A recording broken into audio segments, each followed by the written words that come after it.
A ver, tenemos a Kim Jong-un, un líder con armas nucleares, al mando del cuarto ejército más grande del mundo. Pero para entender de verdad lo que hace, no basta con mirar el mapa político. No, hay que meterse dentro de su cabeza, porque ahí dentro se está librando una guerra. Es una batalla constante entre el legado brutal de su dinastía y una necesidad casi desesperada de ser un líder moderno y legítimo. Y esa es, en el fondo, la pregunta que lo define absolutamente todo. ¿Quién es en realidad? ¿El heredero sin piedad de una tiranía o un reformista que busca un futuro distinto? Porque, ojo, este conflicto que tienen no es solo una cuestión de imagen pública, es el motor psicológico que impulsa cada una de sus decisiones y que al final podría decidir el destino de millones de personas. Pensemos en estas dos caras que tiene. Por un lado está el dios tirano, que es el resultado de un culto a la personalidad que roza lo religioso y, bueno, de un Estado que funciona básicamente como una mafia. Y por otro, aspira a ser un líder moderno, un estadista que se sienta de tú a tú con los demás líderes mundiales. La mejor analogía es casi de película. Es como Michael Corleone en El Padrino 3, un jefe de la mafia que lo que más quiere es ser un hombre de negocios respetable, pero que está totalmente encadenado psicológicamente al imperio criminal que ha heredado. Bien, pues vamos a sumergirnos primero en ese lado oscuro, en esas fuerzas que lo arrastran constantemente hacia el pasado, hacia la paranoia y los métodos brutales que han definido a su familia desde siempre. Para entender esa mentalidad de padrino, hay que tener muy claro que Corea del Norte, aislada como está por las sanciones, sobrevive en gran parte como un cártel gigantesco. Es que la única forma que tienen de conseguir las divisas que necesitan para mantener el lujo de la élite y su programa de armas es a través de chanchullos y actividades ilegales. Y el botín, desde luego, no es pequeño. Se calcula que todas estas operaciones ilegales generan unos 2.000 millones de dólares al año. Pero ojo, que esta cifra no va a las arcas del Estado. No. Esto es básicamente la caja fuerte personal de Kim Jong-un, el dinero que le asegura tener un poder absoluto. Y esta es la empresa familiar de la que en realidad es prisionero.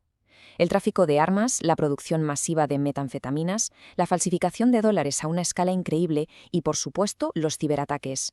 Esos son los pilares que sostienen su trono económicamente. Y claro, como en toda familia mafiosa, no hay mayor pecado que la traición, y mucho menos si viene de dentro de la propia familia.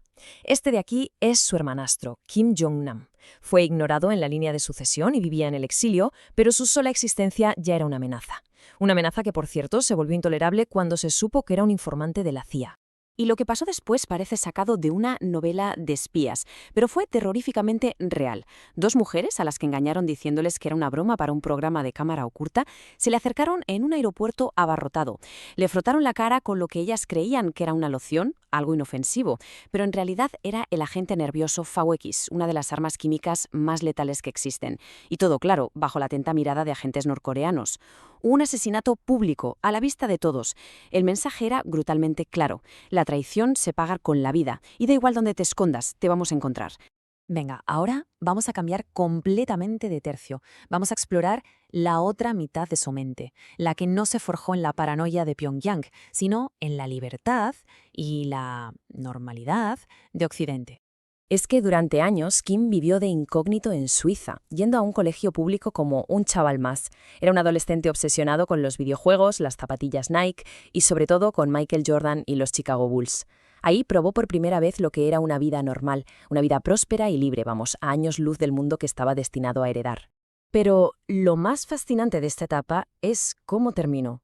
De golpe, sus tutores, que eran su tía y su tío, desertaron a Estados Unidos. Se fueron en mitad de la noche, sin despedirse, dejándolo absolutamente solo. Para un adolescente, un abandono así por parte de las figuras que son como tus padres, tuvo que dejarle una cicatriz psicológica muy profunda. Y esa herida, esa nostalgia de Occidente se notó mucho al principio de su mandato. Intentó recrear un pedacito de ese mundo que conoció. Construyó estaciones de esquí que parecían sacadas de los Alpes suizos, abrió parques acuáticos, centros comerciales e incluso rompió con la tradición al presentar a su mujer como una primera dama moderna y con estilo. Bien, entonces, ¿cómo se apaña uno con una dualidad tan bestia? ¿Cómo se puede ser Michael Corleone y un líder del G7 al mismo tiempo? Pues parece que ha encontrado una solución, tanto psicológica como política: externalizar una de sus personalidades. ¿Y en quién? En su hermana. La dinámica es fascinante, de verdad. Es el clásico poli bueno, poli malo, pero llevado a nivel de Estado. Mientras Kim Jong-un se dedica a cultivar la imagen de estadista tranquilo que se reúne con presidentes, su hermana, Kim Yo-jong, a la que apodan el tiburón, se encarga de todo el trabajo sucio. Ella es la que suelta las amenazas, los insultos, las provocaciones, como cuando ordenó demoler la oficina de enlace con Corea del Sur. Él es la cara moderna, ella es el puño de hierro de la dinastía. Pero claro, esta solución es solo un parche. No resuelve el conflicto de fondo, ni mucho menos. La guerra interna de Kim Jong-un sigue ahí muy viva, y el fracaso de su faceta más moderna ha tenido consecuencias muy peligrosas para todo el mundo. El punto de inflexión, el gran batacazo, fue la cumbre de Hanoi con Donald Trump. Kim se pasó días metido en su tren blindado para llegar hasta allí, convencidísimo de que su apuesta por la diplomacia iba a funcionar. Fue un error de cálculo tremendo. Las negociaciones se rompieron en seco y se tuvo que volver con las manos vacías, humillado ante el mundo entero. Su identidad de líder moderno había fracasado de la forma más estrepitosa posible.